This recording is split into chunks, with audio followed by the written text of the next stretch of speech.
Hello, welcome to Grumpy Dog Kitchen. Today I just wanted to show you how I made breadcrumbs from some leftover homemade bread that's gone stale. Firstly, I'm just going to take the stale bread and tear it into chunks and just place that into the container of the Vitamix. No precision required here, just rip and tear.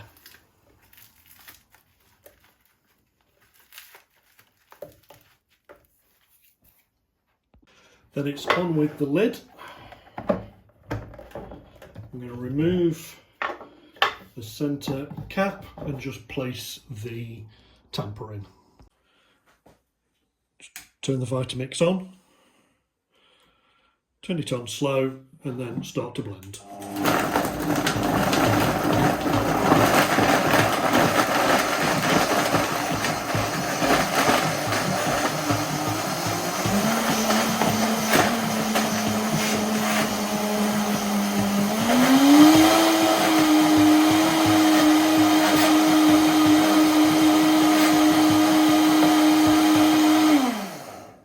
And it really is as quick as that.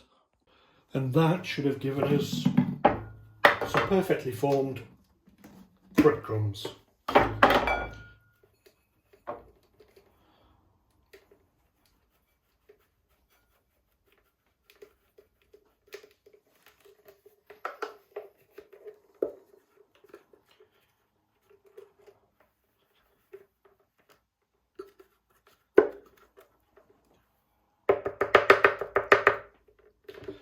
It just leaves me to bag it up now. Just going to place this in a Ziploc bag and then I'm going to freeze these. They'll keep for quite a few months in the freezer. Our preferred use of these is to use them as toppings on pasta bakes, and you can be using them directly from the freezer. No need to even defrost them.